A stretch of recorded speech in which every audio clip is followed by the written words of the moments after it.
Welcome to Inside Luxembourg Sport, the podcast where we talk about everything to do with high-performance sport in Luxembourg. Welcome to this episode. I, as always, am Fraser Carson, and I'm delighted today to be joined by the head of dual career, Nadia Mossong.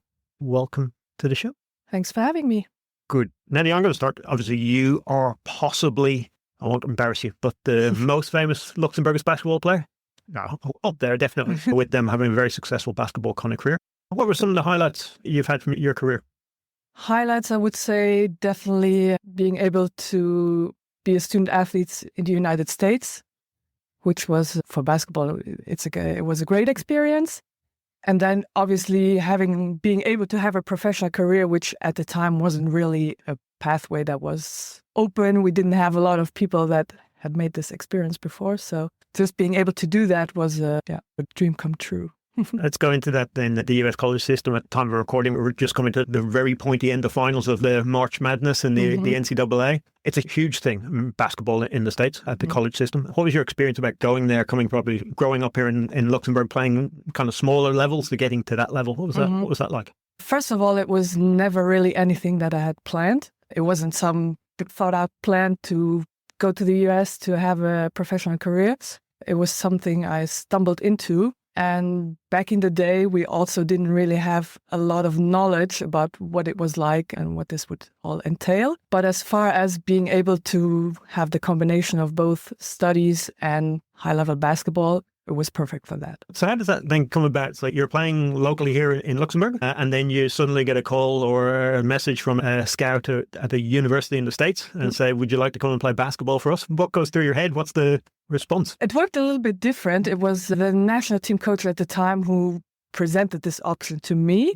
And then once I decided I want to go that route, we had to contact the universities. So it wasn't they just found me. But we were sending out DVDs back in the day to a bunch of universities. Yeah, then some of them got back to me, offered me a scholarship, and I accepted. Oh, good. So whereabouts did you end up playing? Sorry? What university did you end up playing at? I played at Eastern Kentucky University. So, yeah, it's a mid-major basketball university. And I went for basketball, obviously. And Kentucky is a state where they have a high basketball culture. It was nice. So how does it go as a kind of a Luxembourgish going into a US system where obviously it's all about basketball primarily? So did he embrace you coming in as an international player in the team, or? Yeah, 100%. We had some other international students, and for the coaches, this was nice because it also got their players some international exposure. Yeah, I really enjoyed the experience, although it wasn't perfect, but now looking back, being able to also get college degrees while playing at a high level, that was that's a really important thing. That's probably an important thing we'll touch on when we talk about your role at the moment, understanding the education side that goes along with your sport. But just before we get there, obviously moving on from the US system and the colleges, you've then established a very sound, long professional career. I think you've had, 19 years you played the highest level for? Trying to think. No, not 19 years at the highest level. I would say from the time going to almost 19. Yeah, but it's a long career for anyone in sport. What was like some of the things along that journey and what were some of the things that kind of kept you motivated, but actually to keep on going? Just having different experiences. Okay, I had the experience of being in the US, then coming back to Europe. You have each year new team, new country, new experience, and just learning and improving also my basketball skills along the way was great, yeah. So many different kind of countries have you ended up playing in over the years? Yeah, I played in Germany, in Belgium, in Luxembourg, obviously, in France and in Italy at the end. So, is it all? Do you find it quite similar in terms of the cultures of the styles of play, the approach to basketball in those kind of countries? A little bit different, but I would say the biggest difference is more between the approach in the US and then the approach in Europe. Yeah. Yeah. So you reckon Europe are probably a little bit more interested in a bit more kind of player development, or is it? Yeah, and more the team aspect, whereas in the US it's more individually driven. I would say those are the main differences. How do you find that then when you look at particularly here in the Luxembourgish system at the moment? I know you've finished relatively recently, where the idea is we're bringing in some of these experts from the States, so that now they're coming in there. Maybe the best player in the team, or everything's been run through them, or the main focus. How is that kind of affecting maybe some of the Luxembourgish players getting the opportunity to play? I think it's always a balance because you also need those type of players to lift the level of competition. But then if you overdo it, your Luxembourgish players, they're not involved anymore. So yeah, it's finding this right balance. It also depends on the player type. If you have somebody that gets everybody involved and is still a good player, then it's obviously different than somebody that doesn't pass the ball. Yeah, yeah, of course.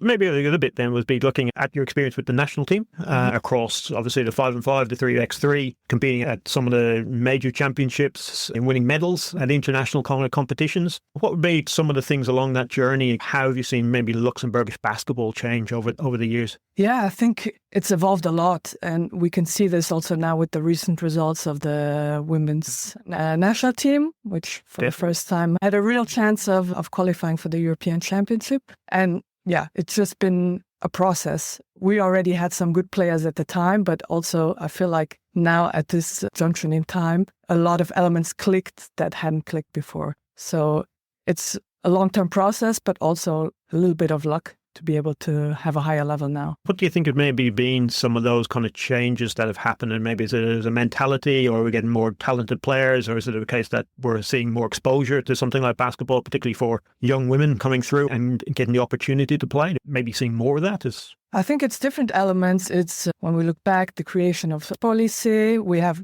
now players that have run through this entire process of being a student there. And then also just a general professionalization of the sport, where we have more players that want to go abroad to develop, which back in the days we didn't have that many. Yeah, definitely. Okay, you touched on it there, and your other role is obviously with LIPS and within Sport Lycée as your dual career. Maybe I'll just start by, what is a dual career, or what does a head of dual career do? What is a dual career? It's easy. It's the combination of high-level sports with either secondary school, with university, with work. Yeah, these are the main combinations, basically. What does a head of dual career do? I do everything that has to do with dual career in the Luxembourg sports system. So do you have a normal day in the life? So if I was following Nadia around somewhere for a day, what would it look like? I don't have a normal day at all, because it all depends. I have obviously some administrative work. I have meeting individual athletes, or let's say meet athletes on an individual basis. I have coordination of dual career at Sport Lycée, where we closely work together for everything that's related to dual career at secondary school level. It's a lot of different things and really depends on the day. Yeah, okay. But it's mostly, going to guess, to do with that kind of off-court, off-field, out of the pool, so that kind of education and support that goes along with the athletes, the wider scope, not necessarily their sport-specific performance. No, of course, we are also interested in that because it's a large part of the dual career, but the sports project, we are not the main people to decide what that will look like. That's the federation's role. Yeah, you mentioned a little bit here about the willingness then of athletes now to go abroad. Obviously in Luxembourg, we don't have a real professional sports system in the same way as the US or some of our surrounding kind of countries do. How does that affect a role, particularly like yours, where you're trying to encourage athletes to build up in their sport, but also develop some education around it? But now, as I said, in Luxembourg, to really establish myself as an athlete, I'll need to potentially travel abroad somewhere. That impact what you're doing? I really think it depends on the individual athlete and the type of sport they do, if it is necessary for them to go abroad, because we have seen that individual athletes over here, we have great structures as well. We have the High Performance Training and Recovery Center at the Kok. We now have Sportfabrik. We have Sport Lycée for the younger ones. So for individual athletes, I think it's very feasible to stay in Luxembourg and do training here. But if you are an athlete from a team sports, it is much more necessary to go abroad, just because we don't have professional settings here, professional teams where the level is high enough to improve. Have you noticed some difference? Obviously, we have put some structures in place. The infrastructure is definitely in place here in Luxembourg to provide athletes a high performance level, the training components and everything go with it. But is it in order to maybe break into the professional levels or the high performance ranks, just to get that extra push and mindset change going abroad? Is that something that's beneficial for them? To go abroad? Yeah. I always think going abroad can be a good experience. You learn so much, not only for your sport, but also in life. But again, it really depends on the individual athlete and situation, if it makes sense to go or if there are better conditions in Luxembourg. Yeah, as I said, we're we are seeing some very good Luxembourgish athletes coming through at the moment. Is that helping as a nation, or is it helpful particularly with your role for getting people to understand, look, this athlete's doing so well, but they also balance out their education in this kind of way? Does that allow you to engage with younger people coming through? I hope so. I hope that having successful athletes that are also excelling at a different level in education and in their jobs, that it shows that a dual career can really be possible, and not only possible, but also an asset to the overall development of this person. Yeah, I don't have any feedback yet from the younger athletes, but I will look into it. I suppose the other thing is how you engage some of those younger athletes to buy into this kind of thing. So they're obviously developing an identity as a basketball player, as a triathlete, as a track and field star, and they need to do that in order to reach high performance levels. But you're also at the same time, you're trying to encourage them to do other things that aren't necessarily sport specific. So how do you go about engaging them in that kind of process? I think it's a lot easier now with the younger generation because they've grown up with knowing what a dual career is. And for them, it's something normal to have. Whereas back in the day, okay, people might have had a dual career, but they didn't even know this term or what that was. The fact that we are further in the development already helps. And then also just encourage them to have personal development outside of sport. Yeah, my role as the kind of sports psychology, we do this a lot and talk about our athlete identity. As I mentioned, yes, I need to be a basketball player or a tennis player or whatever it is, but I also need to develop these multiple identities to be able to cope with the changes, be able to deal with transitions, whether that's going from a junior team to a senior team or even getting to the end of my career, moving into something else. Do you actively work on helping, particularly maybe younger athletes coming through, to develop those different kind of identities? Yes, for sure. You mentioned athletic identity, and you can identify with your sport, but that doesn't mean that you cannot also identify with something else. So both things can be true. So we really try to foster exploring this other part of a personality. What are some things they are interested in besides sports? And most of them do have other interests.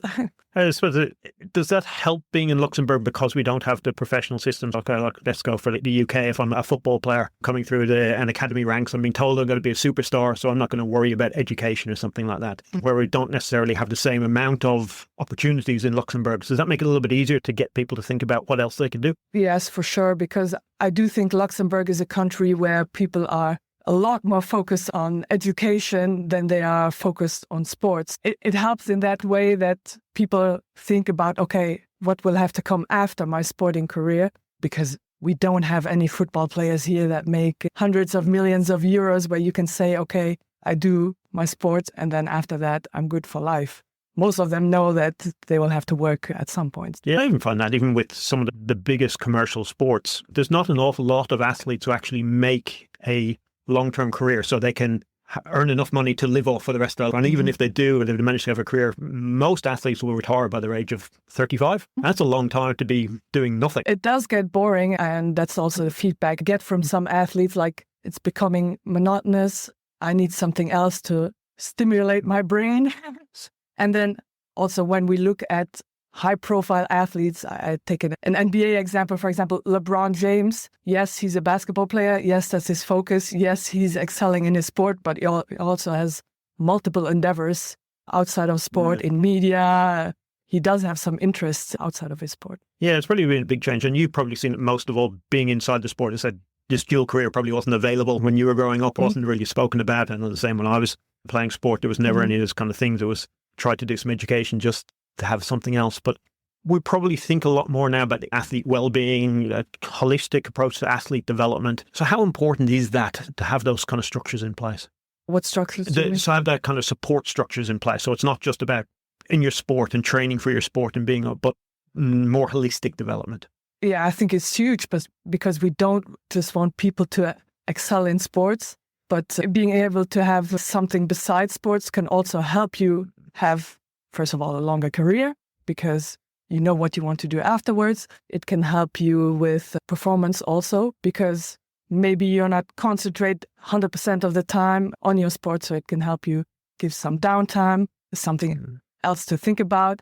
Because if you're only thinking about the same thing the whole time, can create a lot of stress and pressure. Yeah. Perform. Yeah, definitely. Yeah. I've ever flicked this around a little bit from a Luxembourgish then perspective, when I see Luxembourg Sport, I've been here for 5 years, and I see sport, it's not really seen as a career. It's something that people do for a little bit of recreational kind of things like that. But we're starting to see a shift towards people actually seeing sport as something I can do for my life, whether that's as an athlete or whether the wider workforce and coaching, officiating, these kind of things. So have you seen then a kind of a shift in mindset around how we view sport in this country? A little bit. I think just because of all the things you just mentioned, it's starting to develop. But I do think there's still like a lack of knowledge about different jobs available in the sports sector. From my experience, for example, when I speak to young athletes, okay, what are you interested in? What do you want to study? And they tell me sport. And then I'm like, okay, but what do you want to do with this? What kind of sport is it? Is it sports science? Is it sport management? Is it, what do you want to do with that? And most of the time, it's becoming a physical education teacher, but I also think it's because they don't really know the variety of jobs that are available. Yeah, I say that a lot, particularly here with our students here at LUNEX, particularly coming to our sport and exercise science program. I think when they start, about 90% of them, particularly Luxembourgish ones, want to be physical education teachers here in Luxembourg. And I do see a bit of a change as they go through recognising there are different kind of careers. But how do we maybe get people to understand it's not just about being a PE teacher, but there's other opportunities to get involved, as I said, whether that's coaching, whether it's physical training, nutrition, dual career. How do we encourage more people to get involved in those sort of things? I do think as a sports sector, we need to get more information out there. At the moment, if I look on platforms about different sectors, the sports sector isn't included in those platforms. So get the information out there, what type of jobs exist, what do they entail, and what is the pathway to go there. Do you reckon then people need to have a background in sports? So there's obviously playing sport at a high level. Does that help them understand these different kind of roles? Sometimes, but not always. You would be surprised that, okay, you think this is already like a talented athlete at the youth level. They've been in touch with physiotherapists, with nutritionists, but still in their mind, they don't really see these as possible jobs for themselves in the sports sector. Yeah, I see. We know we've surveyed lots of the kind of federations of sports organisations here as part of some of our development work at LUNEX, and we're recognising that there's a huge increase in jobs opportunities coming over the next kind of 3 or 4 years. Almost all of the federations, all the organisations are saying that they're employing more people in sport, but they're struggling because they don't have people with the qualifications to do that. So obviously, if you're making an athlete, they've got their sport performance and they're being very good at developing themselves in the sport, but then they encourage them to have some kind of sport knowledge to be able to work in those kind of sectors as well. Is that something that you see as quite important for their role, or is it just something that they might be more interested in because they're an athlete? No, I think both are important. Obviously, having the personal experience is nice and it helps a lot, but then I also think you need to get the education necessary. And if we want to improve the sports sector and become more professional, that's the route to go. And is that then the way that we engage athletes? As I said, an athletic career isn't that long, and at some stage you're going to finish. In most cases, that's an involuntary kind of thing. It's normally because of injury, because of age, maybe deselection from a team. So is this one of the most important ways we can actually encourage more people to stay involved in the process, stay involved in sport? What do you mean? So actually educating athletes about what other roles there are, so what other things they can do to have a long-term career in the sport industry. Yeah, 100%. Not every athlete is interested in staying in the sports sector. A lot of them are also interested in other topics, but the ones that do want to stay in sports, I think we need to educate them better on the opportunities and possibilities. My question really is starting to think about the best way about developing athletes and developing high-performance sport. So there's kind of two theories. One, you invest in elite level athletes and try to promote them, or the second way is we invest at grassroots level, get all the infrastructure in place of development pathways. Okay. What might be one of the better ways for Luxembourg to approach that? I think it needs to be a balance. Of course, you have to build from the ground up, but if you do have somebody with high potential, then you also need to be able to invest a bit more into that. But I would say a balanced approach would be the best. And then building those extra kind of resources around athletes as well. We've mentioned it's important. What might be some of the approaches? What might be some of the advice to get more people involved in the wider sports workforce? Maybe, like I said before, to get more information out there that this is really a sector on the rise, that there will be more opportunities. If you create better conditions for the people working and making the jobs in the sports sector attractive, that would be helpful. I suppose over the course of your career, whether that's as an athlete and now in your role as dual career, have you seen much change around people's approaches to coaching, working in the sports industry, whether it's training, whether it's physiotherapy, the various different roles? Have you seen more people seeing that as a pathway to a career? I think it's growing. I think back in the day, people that worked in the sports industry, they didn't necessarily have a degree in that. I speak, for example, people working in federations or whatever. But now more and more people are pursuing higher education in the sports sector, in the sports field. And then, yeah. Yeah, definitely. We see that a lot. And the requirements in the industry to have some kind of formal education behind them as well becoming really important. And that has changed because, as you said, in the past, it'd just be, I used to be able to play sport and then I'd become a coach or doing those kind of things. Do you then in your roles have to work with maybe the federations or coaches or people involved, these athletes, to help change their mindset about them not just being an athlete, but to have these multiple kind of identities that we discussed before? Yeah, I think everybody in the support network of the athlete has a role to play in this. Coach, obviously, very important role, because if they only see the athlete as an athlete, that helps foster the athletic identity. But if the coach also sees the athlete as a person and is interested in what the athlete does besides training, this shows the athlete indirectly that this is also important. Yeah. And then just looking through your role as dual career, there's probably various stages that you go through. You have younger athletes coming through trying to become high-level sports athletes, going from into high school into a sports career. You'll have athletes maybe injured or struggling within their career and having to make decisions about what they do in the future. And then obviously you have athletes who are coming to the end of their career into post-career or post-sport career. How do you deal with those different ones? Let's start with the younger age group, engaging them in the process and what you're thinking about combining their sport with their education and development. At the secondary school level, we have, it's a convention that was a written formal agreement between the Ministry of Education and LIPS, so the Luxembourg Institute for High Performance in Sports. And in this agreement, it was put in place to support talented athletes at the secondary school level. So the athletes that get selected or they are being proposed by the federation, they have access to a tutor year-round, which is a person they will meet with on a regular basis, and to see, okay, how can we help you with your dual career? Do you need more academic support?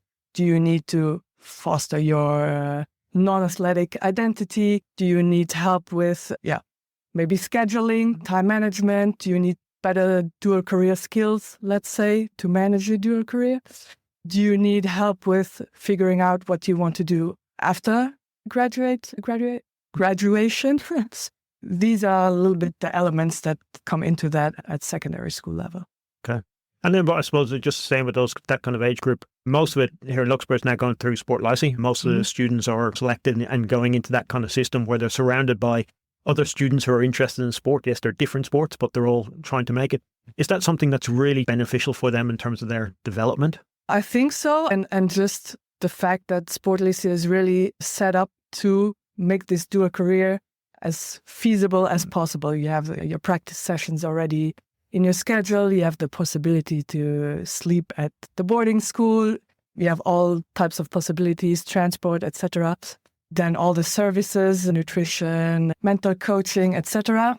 So for a young athlete, it's a really nice pathway. But obviously, it doesn't cater to all profiles of young athletes that we have, because we also have some athletes in European schools, or maybe they don't speak all of Luxembourg's main languages. So Sport Lycée might not be a viable option. Yeah, but it's a very good kind of way of actually encouraging young people or providing services for young people. I know when I've worked around the world, it's probably a bit more competitive, and there are lots of sports are competing against each other. They don't have this kind of centralized system where we're able to provide, as you said, nutrition support, psychological support, all those different kind of things that go in to help them. So I think it's a really important thing that we actually start to do. And yes, it doesn't fit everybody, but there is a way of actually encouraging our pathway to help athletes develop and grow, which I don't see in other countries. So that's quite nice.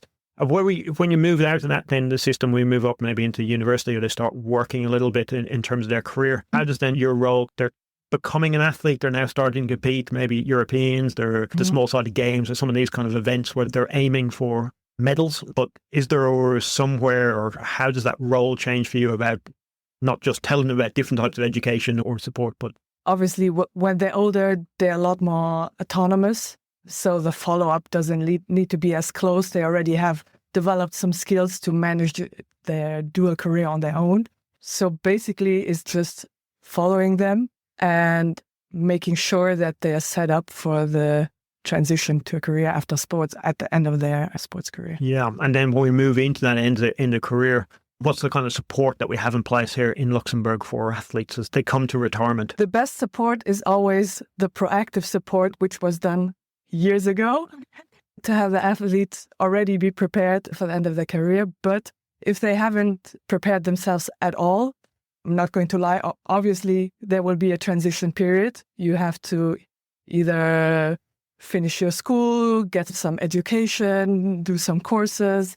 If you had a nice athletic career, obviously you develop some skills that will help you in the workforce anyways. But yeah, a lot of the athletes, they struggle with this end of career transition just simply because they never prepared anything alongside their career. Yeah, so it's actually really important then working with them as they're quite young, so they understand these different kind of roles and build, as you said, those different identities as they go through, and we can almost plan for that end of career as well. It's going to be quite helpful for them. We definitely do have some athletes that are benefiting at the moment and putting in some really great performances. We've mentioned that's something that encourages more young people to come through, and probably, as you said, makes your role a little bit easier to engage them in different sides of things and understanding the nutrition, the education, all these extra bits that go alongside. Do you see then more and more athletes starting to come through within that system that we have, or are we actually getting the athletes to come through to the top level? I think we are, yeah.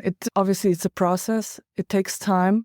But from what I see at the secondary school level, there are more and more athletes coming up, getting into promotion squads, elite squads. But at the same time, we're a small country. We will always be limited in the amount of athletes that get through the system. Yeah, that's just something we've talked on the show about, is being a small country. And then do we actually start thinking about maybe picking specific sports that we target and try to develop more athletes through, and maybe transition athletes from one sport to another? You're not physiologically, you're good for this sport, but you might be even better for a different sport. Is that an approach that we should be taking, rather than trying to get more and more people involved in sport? Obviously, football's so big, basketball's quite big in the country. Should we be looking at gymnastics, for example, to bringing athletes through? I think it's a really good question. And if we look at other small countries, I do think they specialize in some sports. So that could be a potential next step to get better results. Does the mindset, the sport culture need to change then in Luxembourg, if that was the approach that was to be taken? I do think the sports culture, I think we don't really have that big of a sports culture yet. I think it's something that is building. And how do you change a culture? There are so many small aspects that are involved, and it's a long-term process, and you never know what will come out of it at the end. But yeah, we do have some steps to take. Yeah, I think we do, but I do think the structure is in place, and people like yourself and the role that you play, I think is really important. And I said that dual career kind of aspect, helping athletes develop an understanding of different ways to grow as an athlete, and not just concentrate on their sport, but all these different kind of things that come in. I think it's really important. I encourage you and support everyone to help you in the best ways that they can for doing that as well. So thank you very much for coming on the show. I really appreciate your views. And I said, I think it's possibly for me one of the most important roles. We haven't even touched on the aspect around mental health and well-being of young athletes or athletes at any stage. But these are the kind of identity kind of aspects which are necessary to support young people, particularly coming through. Completely agree. Maybe we can come back on that on a separate show, and we'll start to look at some of that kind of well-being side of things. But for the moment, thank you very much for your time, and good luck with the rest of your role. Thank you.